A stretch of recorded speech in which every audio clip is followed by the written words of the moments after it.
working on a trend. Almost. We'd almost be a trend at first squared. Oh, God. Whoops, wrong video. There we go. Right one. Haha. Haha, there's the right one. Hey, no watching porn while we're doing the show. If only I was doing that. That might actually explain a few things. But that'll get the second fuck you of the show so far. Oh, damn. 3 minutes in. I'm doing good this week. Not even 3 minutes in. 40. Well. Hello? Oh, 3 minutes. Yeah, because I've been talking for a little bit because I didn't know when you were going to get here, and I started up the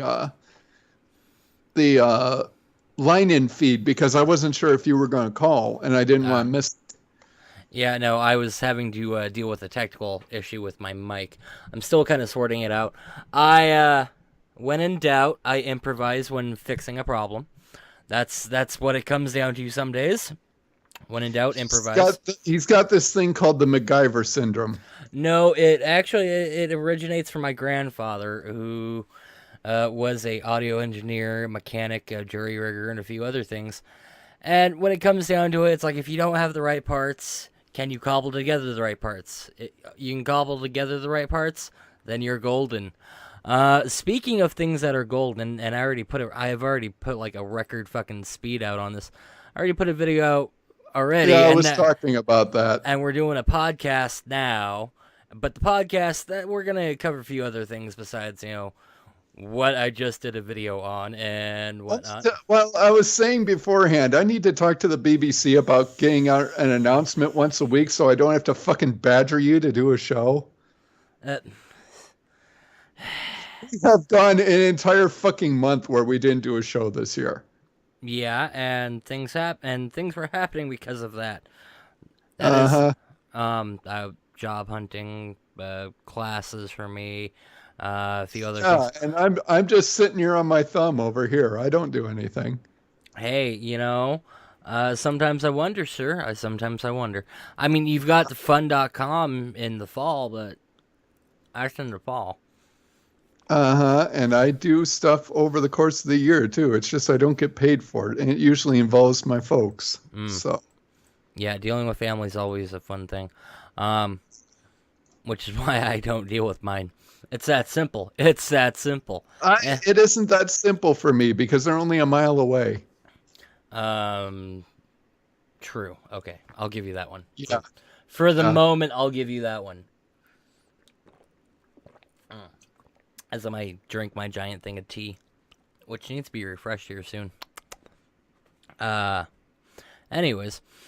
I thought that's what you're taking time for. You usually get your drink before we start. No, I was dealing with a mic issue, and this particular one was trying to get my mic into the right position. God damn it, because I didn't want to go there. I'm gonna have to disassemble my rig, reassemble it, and put it on right the second time because I didn't have it right the first time. Oh, the woes of MacGyver and jury rigging and everything else. Plus the fact that my freaking... before we really dive into this, I gotta say, I am really, utterly tired of... and this has been an issue I've had for the last 2-3 days, is my left leg from the knee down is swollen. It really kind of sucks. I've been hobbling around going, "Arr, where's the booty?" Because I need a peg leg at this point. I really do. I need a peg leg so I can make the pirate jokes even better. I just want a wheelchair. I don't want one of those. I don't want one of those. I will have my leg cut off and a prosthetic put on before I'm bound to a wheelchair. Thank you. When I was in high school, I was in Introduction to Technology, and one of the things that I wanted to do for a project was do the blueprints on how Davros's wheelchair worked. Oh God! And we've gone over that before, and I've tried. I still say we need to build that for Grandma Kage, and send it that way. Just for fuck shits yes. and giggles. Now, if Uncle Kage is listening, please say I don't mean any disrespect. I wonder if she'd even know what it was. Oh, I'm pretty sure she would. I would like to think she would, but the thing with Grandma Kage and Grandpa Kage too, if we're going to be honest, and even Uncle Kage to some degrees, I don't know anything about what they like. The only reason I know that I share a movie in common with Uncle Kage is because I asked him about it. Otherwise, if you asked me to name 3 things Kage likes, I'd just say, yeah, okay, I'm out. Because I don't think I've ever heard him talk about stuff like that. As far as books or movies or television or stuff, I've never heard him talk about it. Yeah. It'd be kind of an interesting, I mean, I think I've heard it in passing. You know, like when he'll talk, and it's like, oh, and then there's Doctor Who, like when they're talking about science fiction in general. I don't think I've ever really heard him follow that up. Well, he's a scientist. I know he'd at least know what the Daleks and whatnot are. I would love for him to. I would love for him one of these days to finish the story he had about meeting Isaac Asimov. That's what I really would love him to do. You've never heard that story? No. He always cuts away because he's always telling another story that just intersects with him meeting Isaac Asimov. And I've heard that whole story, but he has never. I have never found it. I have never found it. I have the whole Isaac Asimov story. I have found. Every story that leads into it, him talking about, how he first got introduced to the furry fandom, how and all of that goes around the Asimov story, but never the Isaac Asimov story itself. And it's always it's good for you. You fucking heard it, okay. I have never fucking heard it, and I've looked a whole lot harder. Maybe. I can't remember. I know I've heard it, though, because it was one of those deals where he just kind of sighed and said, okay, here we go. Yeah, that's probably why you heard it, because it was like on a video that's probably not up anymore. Oh, it might be. I don't know. All I know is that when he says that Isaac Asimov said, this is the first time somebody's asked me to sign their cock, I actually know the backstory to that. Yeah, see, and that's the rest of that I'm just like, I'm deeply curious to that. Oh my God, I will have to find that. I know that story, and I grin every time he says it. And it's on a wine stream. Oh God, probably. It was probably on a wine stream. If you go through and check them out, I'm sure you'll run into it. Probably. But it is it's not very long, but it is a cute story. Yeah, anyways. So, do you want me to get the crap that I actually want to talk about besides the thing that happened today out of the way? Or do you want to get into stuff that happened today that I made a video about already, and then we go into stuff I want to just keep blathering on about? Well, to be perfectly honest, I don't care one way or the other. Yay! Okay, so because I'm probably going to lose your interest real fast, we'll do the thing that happened today first. So, and it's not even... Well, you don't even have my interest on this one, so... You Nancy well, it's because you haven't watched this past season. Anyway, so... I'll get to that in a minute. Yeah. Go ahead. And so, it was... And I will reiterate this, as I said in the video I did, my kind of reaction to it, is, first off, I have to give props to BBC and Wimbledon for putting this in the middle of Wimbledon. It was a brilliant way to get viewing figures up for it, because that's probably the only reason why it happened. The only reason why it occurred during Wimbledon, at Wimbledon, was so they could get viewing figures up for a little bit, because it's been kind of... And then watch them just tank through the floor. Just fucking tank. Just tank, yeah. Because that hole in the middle of the court is all the viewers just turning their screens off. Oh God, yeah, because I was watching live streams. I had like 5 different live streams open from different angles, like BBC and USA and da-da-da. And there's just people going off about, where is the announcement? Just going off. Because no one gave a shit about Wimbledon. No one cared. And the fact they kept dragging it out, like how I'm dragging this out a little bit, is how annoying it was to people. Even I was like, come on, get on with it. The interaction between me and Den of Geek, which is a really cool geek website. They're based out of Britain. the online... God, I was fucking laughing every time Den of Geek posted something leading up to the announcement. It was just like, oh my god. So, if you haven't heard of Den and Geek, go over there, check them out on Twitter and denandgeek.com. But the big announcement today was, during Wimbledon, fucking BBC, and Wimbledon, was the reveal of the 13th Doctor, the new Doctor. Yes, we've already known that Peter Capaldi has been leaving for a while. Okay, hold on. We need to do something first. Oh, shit. He's doing something. And, okay, hit me. What are you doing? I already did, dumbass. We forgot that this is a spoiler. I don't have the sound. See, no, it's not even a spoiler. It's not even a spoiler. Well, okay, let's put it this way. If you don't want to know and you're purposely avoiding things to find out, there. Okay. Skip ahead or just probably ignore this episode entirely, to be perfectly honest. Anyways, so they announced the 13th Doctor, the new Doctor, and it was a nice, cute little, like, 20, 30-second clip of the announcement, and it's showing a cloaked figure walking through the woods, and they've got they put their hand out, and the TARDIS key materializes in their hand. You get and then they reveal that the Doctor, the 13th Doctor, the new Doctor that is replacing Peter Capaldi, is a woman. It is not just any woman, it is Jodie Whittaker. Now, as I've already said, I have no idea who the hell Jodie Whittaker is.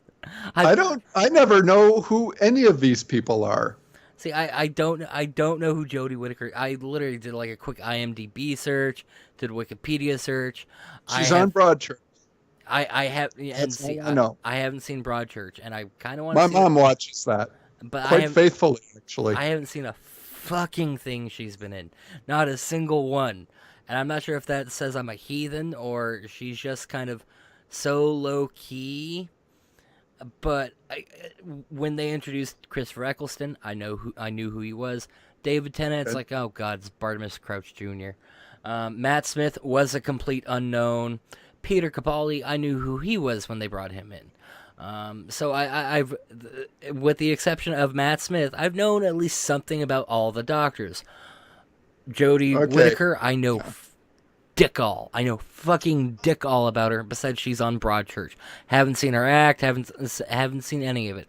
So I'm going to have to spend like today going, well, how is her acting job? So maybe I'll come back and have a reaction video to my reaction video and have an update. It's like, it's a thought process there. Because that way it's like, oh, okay, she does have some acting chops. Or, oh god, they have completely ruined the fandom. And speaking of completely ruining the fandom, holy shit. Twitter and social media across the board is just aflame with... Oh, there's no surprise there. And, well, that's why I even put, like, in the title of the video, just kind of get clickbaity, it's the only time I'm ever going to get really clickbaity, is... Bullshit. No, I really do try to avoid clickbait. I really do. But it was just like, because how fucking annoying people are bitching. It's like, misogynist tears, must flow free is the kind of shit I put in the headline for it. Because it's just like, so what if it's a woman? Literally, so what if the Doctor is a woman? I'm kind of sitting there going, she's 35. It's like, oh god, she's not that much. I could have gone to school with her, theoretically speaking. I could have gone to school with her. It's like, oh my god. It's like, I'm getting that old. Well, and they went for, and yeah. I'm kind of glad they didn't go for someone who was like young and perky and super cheery, but they didn't go with like Dame Judi Dench, which would have been fun to see Dame Judi Dench as the Doctor, but... They didn't go with Tilda Swinton, which was a huge sigh of relief for me. I absolutely am in love with Tilda Swinton, but yeah, I don't want to imagine the backlash from that. Yeah, that's why I'm sitting here going, okay, we have a new showrunner. We have a new doctor, a whole new doctor, basically.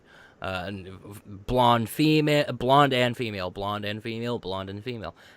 Besides, what was it? Not Colin Baker. Yeah, no, it was Colin Baker. He was kind of blonde and foppish, but we've never really had a proper blonde, even if it's a beautiful dye job, and we've never had a woman. So Peter Davidson was blonde. That was who I was thinking of, was Peter Davidson. Yeah. Thank you. But he was kind of a dirty blonde. She is very blonde. She is almost kind of platinum or sunshine yellow blonde. It's very nice. I like it. Very, very nice look. We haven't seen what her whole appearance is going to be like yet. We're getting teases already, but nothing serious and confirmed yet. But coming into this new series of Doctor Who and this whole new regeneration, the 13th regeneration, or 14th if you're actually keeping track as a retcons, she's a whole new interesting chapter that we're going to see. Because, I loved Missy.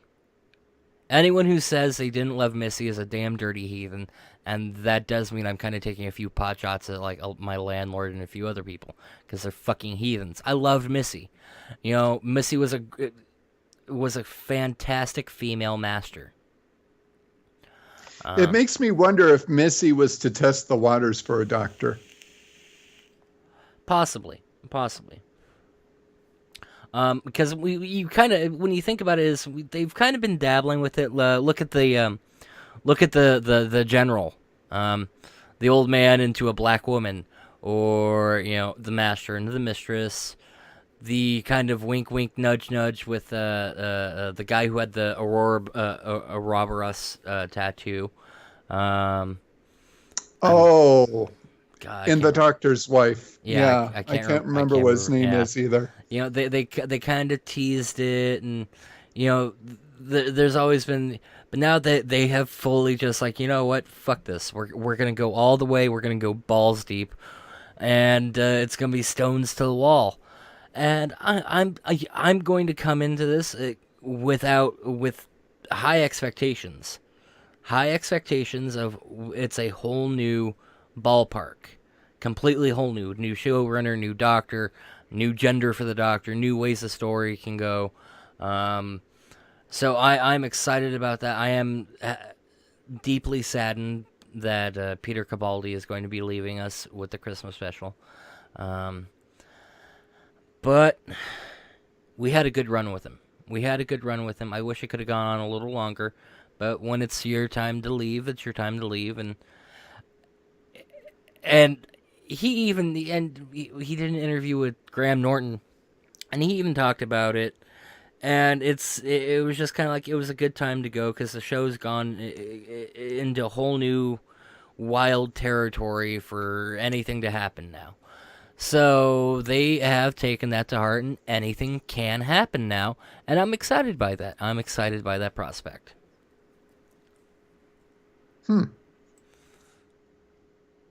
Do I finally get to talk now? I was waiting for you to breathe at one point. Go right ahead, sir. Okay, finally. Jesus, and I thought I talked a lot.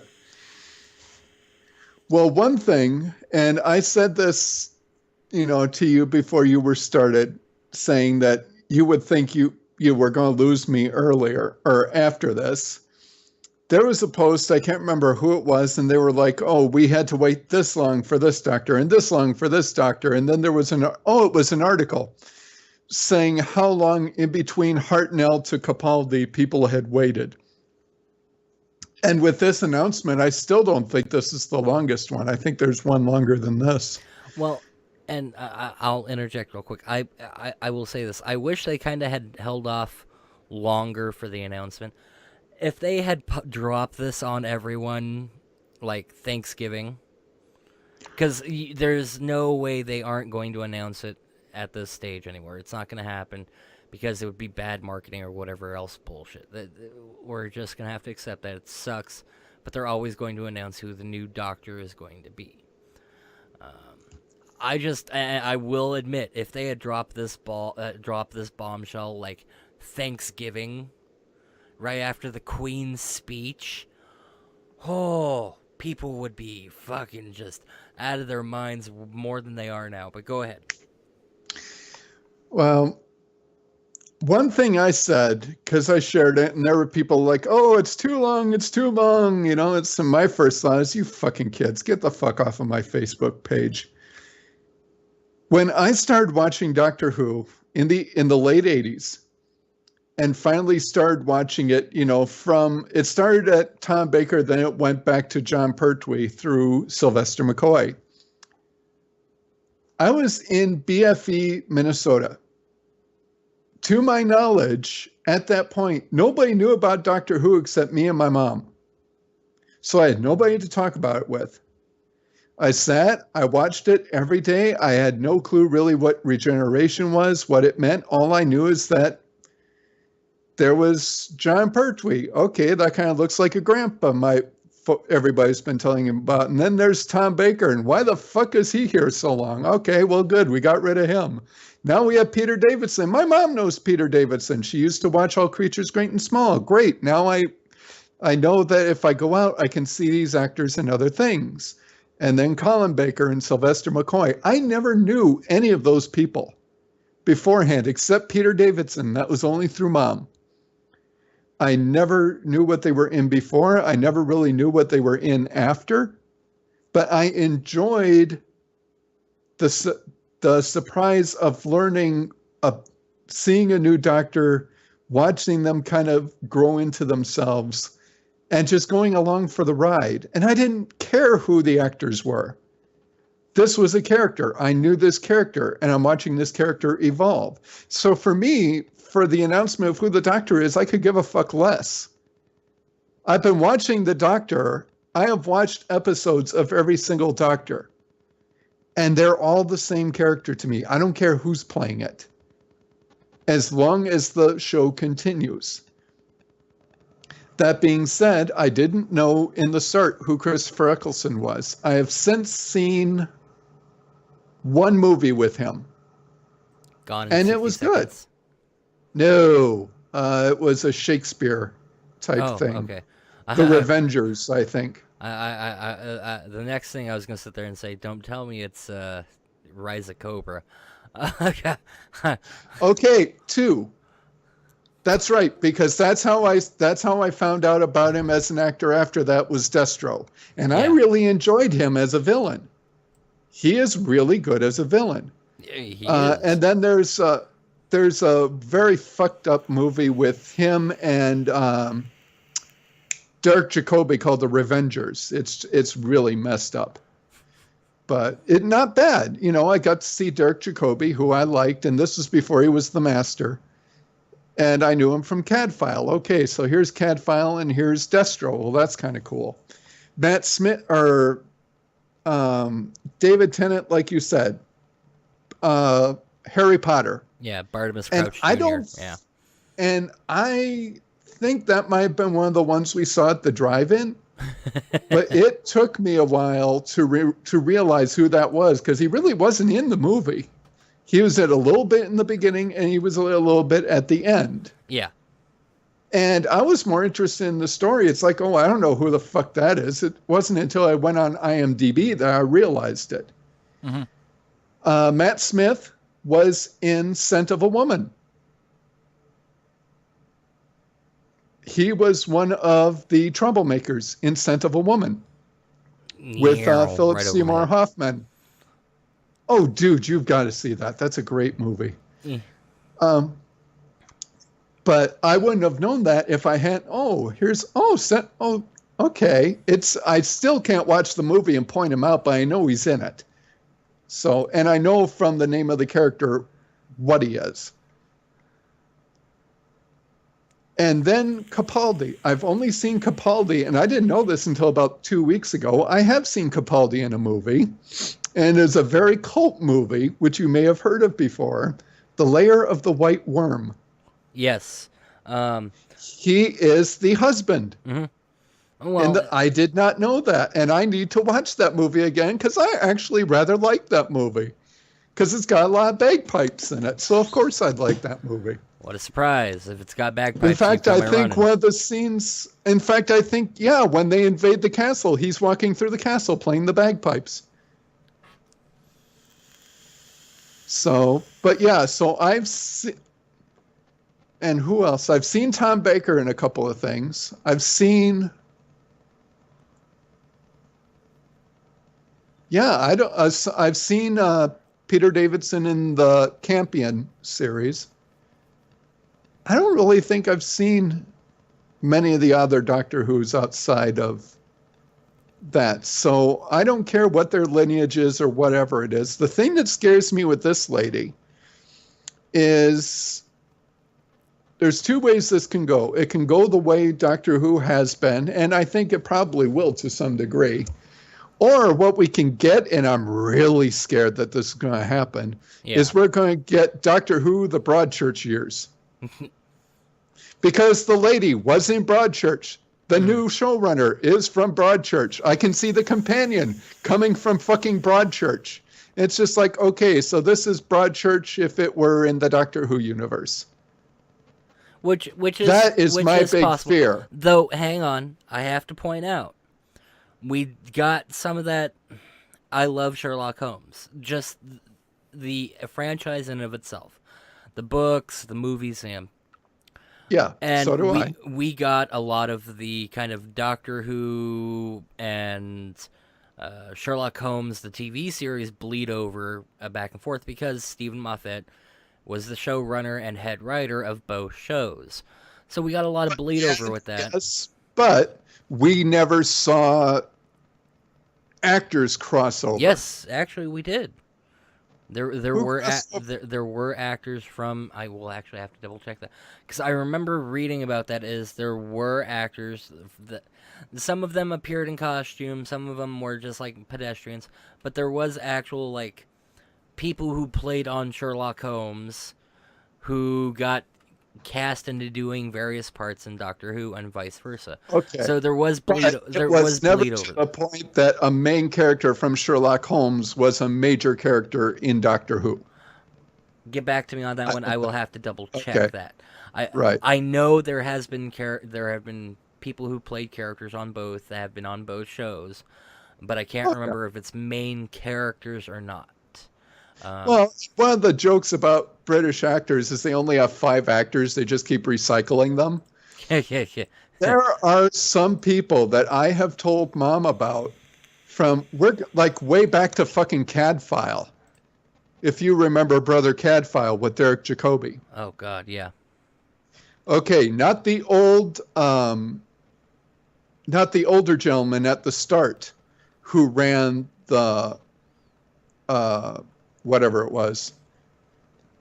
But the guy who replaced him, the taller gentleman, was in the second episode of Matt Smith's Doctor. He was the man who was sitting in the room with all the candles. Yeah. And that's what I'm talking about when I'm talking about crossover. You know, things like that. You know, Hot Fuzz, what's his name? Oh, Simon Pegg. Scotty. When he was the editor. And even Nick Frost. I think the best role was the best role he ever played. Yeah. Well, and then you had Nick Frost who played Santa Claus. Yeah. Really did not expect much from that. That was an amazing story. So that was really well done. So I mean, these actors, and actually it says more about their ability to act when they can appear in 90 million different TV shows, and you always feel like it's a different character every time. Even though you know the face, it's still interesting to see what they can do. Exactly. Yeah. Well, and you kind of even get that with like John Sims playing the Master, how every time his Master pops up, he's always it's the same Master, but he's refined every time. I know you don't like it, but he's the whole reason that I think End of Time is one of my top favorite stories. Because that master was not only the master, but they finally played, and they had mentioned this all through the series. They played off that the master and the doctor knew each other. And in End of Time, they actually finally talked about it. How they would run around because the master's family was rich. How he and the doctor would run through the fields of their estates. And it's the first time that they, to my knowledge, that they canonically said that, look, the whole reason these two are such bitter enemies is because they are such great friends, or they were such great friends at one time. And and I think they did it a little more with Missy. Yeah, they did. But that's the one thing I loved about the End of Time is that we finally got they finally pulled back the curtain and said, these two weren't always enemies. And if you listen to the master audio, you get that. But if you haven't, I think this is the first time in media that they mention that. Yeah. And look at how long it took them. Well, anyways, but and you really need to watch the last 2 episodes of this last season. I have Amazon Prime now, so I'm hoping in a couple of months they've got most of the new Doctor Who on there. They don't have 10 yet, but I'm hoping within the next couple of months that 10 will be up and I'll be able to watch it. Yeah, I got through Oxygen, and just no matter where the site you gave me, for some reason my computer doesn't like. And the one I used to go to still doesn't have the correct episodes up. There's still episodes from other series. So I don't know. Well, anyways. Hey, I've got a legitimate way to watch it now, so I'll just wait for it to show up. Yeah, there you go. Anyways, so like I said, coming into this next season of Doctor Who, it's a whole new territory, and it's going to be interesting to see where it goes. Now, I'm really hoping that the writers stick with the formula, because Moffat's going to be still writing. There's no way you're going to stop that guy from writing. But I hope that a lot of the people continue the direction they've been going with Doctor Who, and I hope that this guy doesn't just take all of his buddies from Broadchurch. And it's like, well, if you like Broadchurch, you're going to like the next couple of seasons of Doctor Who. Yeah. If you didn't, tune into season. Tune into the next Doctor when hopefully he will have gotten it out of his system. Well, that's the black mark on having the first female Doctor this way. Well, I would have rather that if he was going to pick a female actor, maybe have this lady as the companion, so they can say, yes, he's bringing in some people he knows. But it just, I don't know. I've got a huge red flag flying by this. Well, and that brings me into the next point of, quite frankly, there are so many people being butthurt, and this is going to be my final point about this before I want to move on, because before we take up the whole hour talking about Doctor Who, this is going to be there is an overwhelming amount of butthurt about the next Doctor being female. There's already some great articles going online showcasing the amount of butthurt. People going, end me now. The ratings will go down. The show will be canceled for 20 years. Rating drop and cancellation coming. Well, it's been fun, guys. Doctor Who, 1963 to 2017. Bloody stupid. Doctor Who was, is, and always be a man. Nothing about Jodie Whittaker, but is a male role. Bloody PC crap. And people are going off about that. The one thing I would say to those people, number one, because we've heard little jokes that the Doctor wasn't always a male. There have been little jokes slid in there. The other thing is, just because we know that William Hartnell, when we saw the Doctor, was William Hartnell, we also saw a Time Lord, a.k.a. Ramona, practice regeneration, meaning they can change their form and not lose one of their regenerations. Yeah. So there's nothing saying that at some point in the 700 years before he took off, that he wasn't a female for a while. Yeah. If practicing regeneration, meaning you can't change your body like you change your clothes, but like once maybe every 100 years, you can change if you wish to. I think just about anybody in existence would try the other gender at least once. I think in 750 years. I mean, come on. Even if he was only that way for 1 year. Well, it had to have happened at some point. We've had that in canon since what? It was right after the Key to Time. The first episode after the Key to Time. Somewhere about the 70s. Yeah. So, but that's the thing. He hasn't always been male. He's always been male in the TV. But there's nothing saying if they can change their bodies whenever they want that he always has been. It's just never been brought up until now. But now I'm actually sorry. I've been hearing people talk about that a long time, and we've never gone there. But the first time I heard it, it's like, wait a minute. Now, let me finish my fucking sentence when I start the but. Went on for 15 fucking minutes. I can butt in if I want to. But, speaking of butts, my two favorite like counterpoints to all the butthurt babies out there is, lol, this show had a subterranean dinosaur people, but a woman in charge is too far-fetched for these babies. Oh, that's true. And then, oh great, a female Doctor Who. What next? Female real doctors? Female pilots? Female scientists? Female sisters and mothers? Female women? My God, we may have a female master. Oh, wait.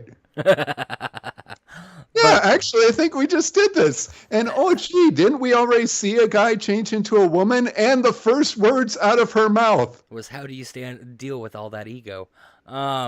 It's so nice to be a man again, or so nice to be a woman again. And the real clincher for me is this one. People who accept a shape-shifting, time-traveling, immortal character unable to accept female lead in a TV show. What the fuck? And that's it. That's the close on that one right there. Done. It doesn't get any better than that one. It really doesn't. So now that we've spent 40 minutes talking about the Doctor. Oh, come on. That's what I thought the whole show was going to be anyway. Oh, you only wish some days. You still haven't finished catching up on the last season. I will find a way for you to catch up on it, goddammit. Hey, if you can find a site that doesn't give me 1,000 pop-ups, go for it. I will. Anyways, so here's, now that we're done decapping the recap, or, sorry, I got that backwards. Recapping the decap. I never get tired of that joke. I don't know why. I'm a sick fucker. You just have a very small pool to draw from. It's kind of a Deadpool. Oh. Oh, come on. That was lame even for you. Exactly. Though I have to say this, you know what? I love the marketing. I love Ryan Reynolds and the marketing guys for Deadpool. Because have you seen what Deadpool's reaction to Wonder Woman is? Not yet. I've heard about it, but I've not seen a link to it. Well, it's not like an official video. The first one was, Deadpool's hands and a heart right in front of the Wonder Woman logo, and then there was a few other. But the funniest one is Ryan Reynolds in the Deadpool costume. Well, okay, it's either real or this is the best Photoshop marketing thing ever, and it's got the three posters of Batman, Wonder Woman, and Superman from Batman versus Superman. And it's got Batman's face marked out like the Joker. It's got Superman with, like, big old X's and dead. And then it's got Wonder Woman in the middle with a big old, Deadpool heart symbol on. It's like, oh my god. It's like, yeah. So I have to appreciate how well Wonder Woman is doing. I've really got to go see it. I really have to go see it. I just can't justify that particular expense at the moment. But I appreciate that because, from what I hear, it's a great movie. It's a fantastic movie. Have you seen it yet? I have not. I wanted to see it with my mom, but her and I are having financial issues. So we do have a cheap theater that it's like $3.50 a piece when it gets down. They've got Guardians of the Galaxy now, but I haven't seen the original yet, so I don't feel like going to that. But when Wonder Woman comes down, I do want to take her down to see that. Yeah, because what I hear across the board is a really great movie. Much like how I'm hearing that the new Spider-Man movie is really good, but after the first two, the Spider-Man and then the Amazing Spider-Man, the first movies of both, which were actually pretty good movies. Of a reboot and retelling the story and they were actually pretty decent movies, and then they jumped the fucking shark by movie 2. Or in the case of the first series of movies, the third one was just like, what the fuck, Sam Raimi? That you pretty much knew that he knew it was the last one. It's like, I got all these ideas, I only got one movie left, so quick, throw everything in. Yeah, but some of the best notes I'm hearing about the movie are coming from about Michael Keaton playing the Vulture. Yes. And I've heard some good stuff about that. I guess there's even like have you heard that? I guess he kind of makes a joke about how he could play Batman in the movie or something like that. I'm like, I've got to see this movie just for that joke. For that joke alone, I could literally walk in and then go, okay, I've seen the joke, and leave if I don't like the movie. I just want to see that joke. Yeah. Well, and on Wonder Woman, I've only heard one place give a dissenting review, and I fully understand it, is Movie Sign with the Mads, Trace Bellew and Frank Corniff. And the only reason they didn't like it was because it was a very rote superhero movie. Yeah. And it apparently starts out really good, but then once the fighting starts, it just kind of goes downhill. And you know what? That's comic movies. Yeah. That's just what they do. If you can look over the fact, somehow, no matter how passionate, you could have William fucking Shakespeare on the screen. And then, the third act's just going to be everybody drives their swords and we all run into each other. Yeah. As long as you can accept that. And they said up until everything else was great. It's just that they are looking for, I think what they're looking for is kind of like Ben Affleck Daredevil, where there were fights in there, but there never really was one huge everybody fight. Okay, the less we talk about Ben Affleck's Daredevil, unless we're talking about Ben Affleck's Daredevil. Unless we're talking about the unrated edition, the happier I will. I haven't seen that yet. Okay, I will reiterate this to the end of my life. Daredevil the movie itself, the original theatrical cut, was an absolute piece of fucking shit. It was a piece of shit. Yeah. However, the unrated director's cut that they released, which removed some unnecessary scenes from the theatrical version and added in whole entire subplots and plot lines that were missing from the movie but were only teased in the original theatrical release, not only broadened the scope of the movie but also adds more enrichment. Now, it's not a horribly fantastic, oh my god, outrageously great movie. But it's a popcorn movie. But the unrated director's cut of Daredevil is, however, a comparatively great experience when you put it up next to, say, like Iron Man or Michael Keaton and Tim Burton's Batman. It is a good experience, except it has to be the unrated edition. See, that's kind of that to me sounds like my defense of Dungeons and Dragons, the movie Dungeons and Dragons. A lot of people pan it, and for good reason. Let's be honest. But if you've seen the movie without seeing the scenes that they couldn't put in, then I'm like you. It's like, look, if you watch it and then you go back and you see on the DVD the things that they didn't want, that they could, because what they did was they filmed everything and then they were going to do the special effects. By the time they got to that, they had no more money and the studio wouldn't give them any. So all of the major plot points involved special effects, and because they didn't have the money, they couldn't put them in. Yeah. So a huge part of the plot was missing, not by any fault of their own. They just ran out of funds.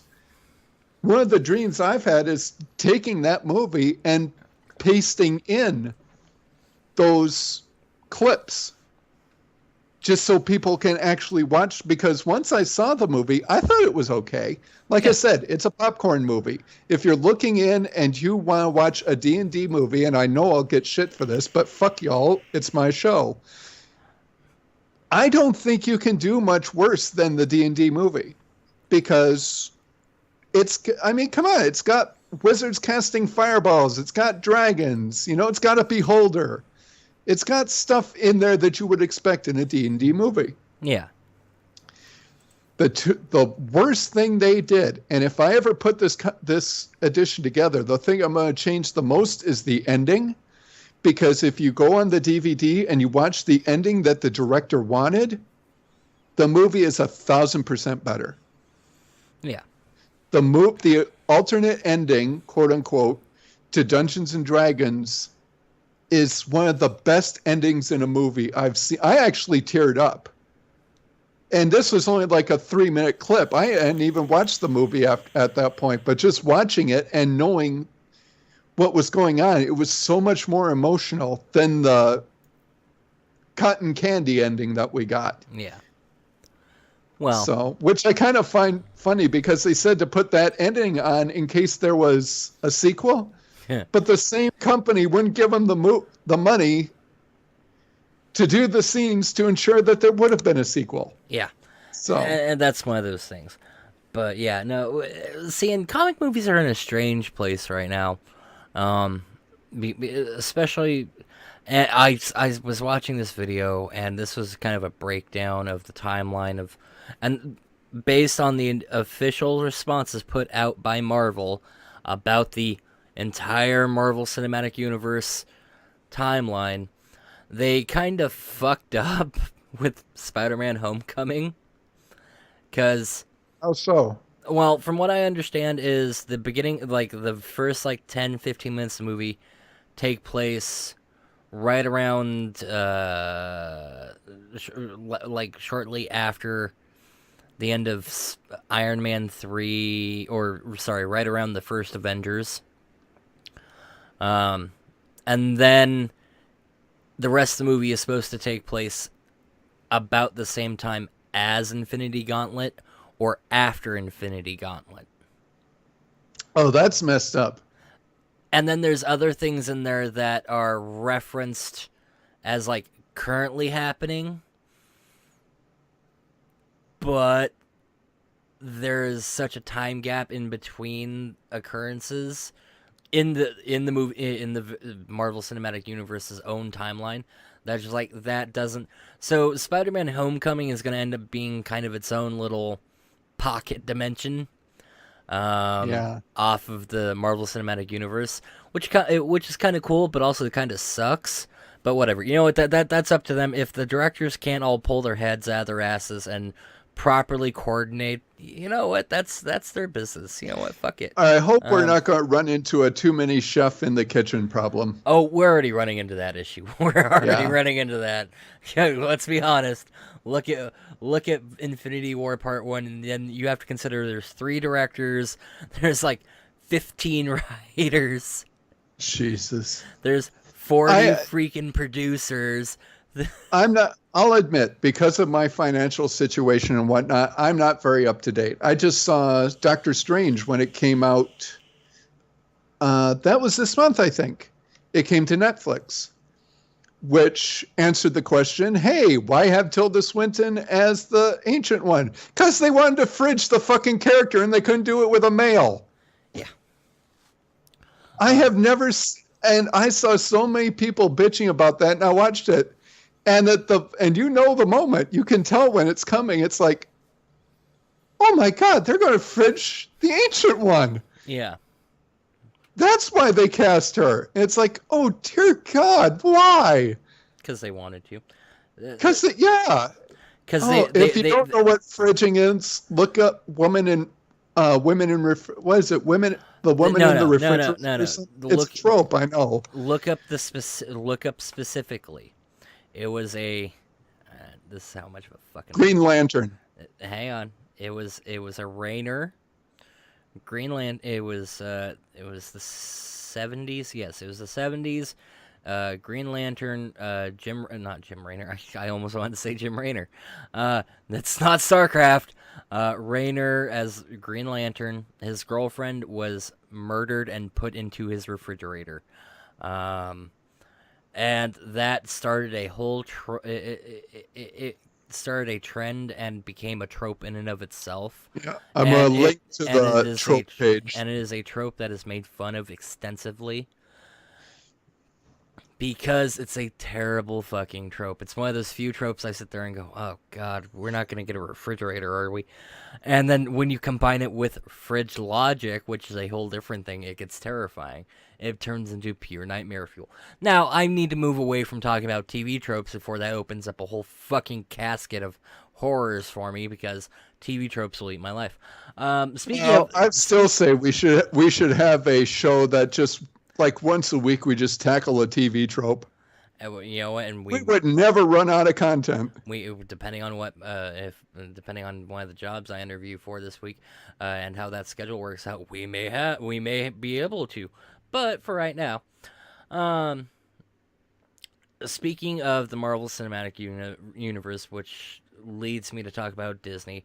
Disney has its own kind of convention going on, kind of in the same way like there's BlizzCon, there's PAX, and there's specialized convention. Disney is having a convention going on right now called D23. DisneyCon, and I think it's the 23rd DisneyCon or something like that. Where they have premiered a bunch of stuff from the Marvel Cinematic Universe. They've talked about some of the stuff there. What was it? They just revealed something. I'm blanking on it. What the hell did they just reveal involving the Marvel Cinematic Universe? Damn it, I'm forgetting. They've been revealing that. They've been revealing some other things. But what really kind of got my attention, what really just made me moist, just fucking wet. I wasn't hard. I was just fucking. If I was a woman, there would have been a torrential flood. They revealed Kingdom Hearts stuff, and this is where I'm gonna completely lose him. And I've got a reaction video. I'm working on that one just because of the trailers. And, I'm a big Kingdom Hearts fan. I don't deny I'm a big Kingdom Hearts fan. Always have been a big Kingdom Hearts fan since the very first game. Even with the shitty iterations like, Dream Drop Distance or the original version of Chain of Memories, I've been a big fan of Kingdom Hearts. And with the long waits for Kingdom Hearts 3, they've been dropping teasers and this and that. And we do know that it is coming next year. Beyond anything else, Kingdom Hearts 3 comes out next year. Excited for that. And we know there's going to be a Tangled world, based off the that was it. The fucking Disney princesses are all going to be in something. Yeah, I knew about that. What is it? That's what I was trying to remember. All I know is that they might not necessarily be the heroes every now and then. Yeah, shit. And it's actually the original voice actresses, well, except for Snow White. Disney, I saw a picture of them all standing together. Yeah, it was something they just literally announced. Voices, okay, more to come together. Want team up, yeah, they want, oh, Wreck-It Ralph 2, that was it, there we go. where they may not actually be the good guys. They may not be the heroes. Right. And you know what? I love the first Wreck-It Ralph movie, and don't you fucking load that video. Don't you fucking do it to me. Disney is known for stupid fucking video. God damn it, I hate those autoplay ad bullshit things.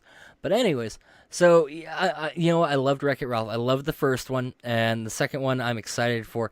But to find out all the Disney princesses are supposed to be, the voices behind 10 of Disney's biggest princesses came together for for a magical photo op.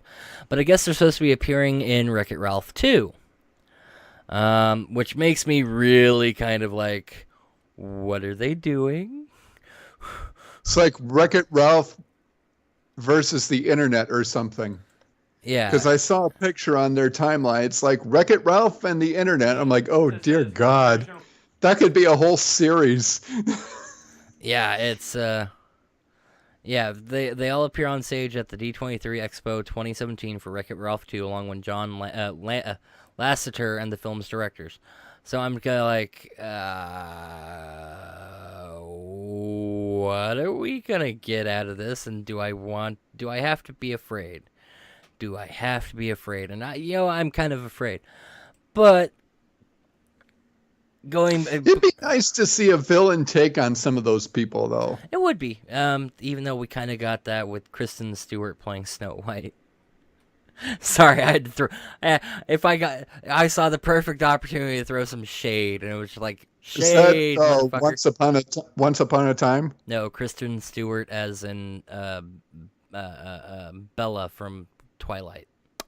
When was she Snow White? She was Snow White in the movie called The Huntsman. Oh, I want to see that. I haven't seen that yet. Let me tell you, don't bother. Oh, dude, no. I've heard that said about so much shit. Rarely do I actually honestly mean don't bother. This is one of those instances where it's just like, save your money. Have a friend pirate it for you. As a side note, pirating is bad. Pirating is bad. Pirating is bad. Yeah, don't look at his browser history if you want. But have a friend pirate it for you. Pirating is bad. Fuck that. I'll just wait for it to come to Netflix. It's been on Netflix. It got pulled after like 2 months. It was that bad. I'll put it back on or I might actually be able to see it on Amazon. I think it's on Hulu, actually. But anyways, fucking service I don't have. Yeah, but, of course it'd be on there. But anyways, I'm kind of curious to what they're gonna do with the Disney Princess and Wreck-It Ralph 2. Wreck-It Ralph 2, I'm kind of interested in where they're gonna go with that in general, because I loved Wreck-It Ralph. I love just like how much it was very much a video game. It was very much a video game movie. It was the best video game adaptation movie that wasn't actually a video game adaptation movie ever. Wreck-It Ralph? Yeah. I haven't seen that yet. You need to see that movie. But and that's why I also kind of hold out hope with what they announced yesterday for Kingdom Hearts 3 that we'll see some Wreck-It Ralph in Kingdom Hearts, because we knew there was going to be Tangled. We know there's going to be some Big Hero 6. We know there's going to be, another Hercules Olympus Coliseum thing. And there was another one that they announced too, and I'm blanking on it. But then they dropped a bomb on us yesterday, and that is Toy Story. Yeah, I saw the pictures for that. Yeah, I actually watched the videos for it, and I was like, oh my god. And it's a console game only, though, isn't it? Yeah, yes. It's going to be releasing for, so far they're saying Xbox One and PS4. I was going to say, why haven't I got, oh yeah, that's why I haven't gotten into this game. So I was like, Toy Story, well, that's kind of, and then when they actually ran the video clips, I'm like, oh my god, that's great looking, and like the toy and everything else, and the kind of story setup for why Toy Story is in there is kind of interesting too. So it's just like, okay, that's actually really cool. So we got this another great universe we're gonna get to play around with in the Kingdom Hearts, realm of fandom. And of course, every time Kingdom Hearts world information comes up, there's people always going, people like Xander and Dragor who'll sit there and go, why can't they have gargoyles in Kingdom Hearts 3? I'm like, there's licensing agreement issues there. I would love for gargoyles to be enough. I would actually get a console if I could play as gargoyles. Let me tell you, and this is not like a joke. This is not remotely a joke. This is a fucking legitimate thing. Is if they sorted out the licensing and rights issues with the guy because the guy who made Gargoyles and was the showrunner and whatnot is the same guy who does Once Upon a Time. If they can get him to actually release the rights to the show, or at least the characters, and they introduce the gargoyles into the Kingdom Hearts, you know how many fucking furries would be playing that game? It would explode. It would literally explode. Well, there's that joke, but we both know, because we play Warcraft. Oh, yeah. When Cataclysm hit, oh, dear fucking God, now we have werewolves and the goddamn furries are going to be on there. And then it was with pandas and all the goddamn furries are going to be on. I don't see very many of them. Yeah, it's just like every expansion. It's like, yeah, we get an influx of people. Maybe some of them are furry. Who the fuck cares? Because guess what? Okay. It's all gone now. Okay, when it comes to it comes to an MMO, it's kind of harder to keep a sustainable base on like a console. But we also know that the gargoyles, especially for the Scalies and reptilians and whatnot of the furry fandom, gargoyles is pure beat-off material. We know this as a fucking fact. Am I wrong? I'm trying to figure out how. That I'm wrong, or that how is it? Kind of a little bit of both. I haven't seen the series in about 20 years. You have to consider, okay, and this is something I really hate to ever quote, like Dragor or the Dragit show on, but they went on talking about it multiple times from various angles about why gargoyles are such a big thing in the furry community. Yeah, they did it when I was there for the first Square Dragon show. Yeah, especially for the scaly part of the furry community, and that's a good part of it does come down to Lexington, but it also comes down to how they are basically mammalian reptiles. They are kind of like Silurians. They just have a few extra issues, though. That does make kind of, just to tie this off and bring it back around to Doctor Who. I was just waiting for that. I am deeply curious why there are not more Silurians in the fucking furry fandom. I wonder about that. I really do. See, here's the thing, and they've said this before. A lot of the deal with the furry fandom is that we don't have to pull from existing fandoms.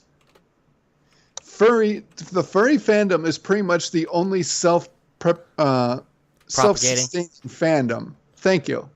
It's the only self-propagating fandom because every furry is unique. That's not saying there aren't some. Well, come on, look at me. I'm a Drider. That's an obvious D&D reference. There may be some Silurians or some Scalies that take parts from Silurians. They may just not say it's that because the base design may come from there. But the deal with the furry fandom is if you take something, it doesn't have to be the end all. It can be a template. You may start with a Silurian base, and maybe it's a tar, maybe it's got wings, maybe it's a chimera, maybe it's something like that. I would not be surprised to find out there are many science fiction, well, like I said, there are many things that are pulled from other fandoms. It's just that then they are tweaked to how the individual person uses it. It would be interesting to see because Maria, we were talking about this a couple of weeks ago with gargoyles. the basis for Maria started out to be the human female who turned into the feline gargoyle that lived underground. Yeah.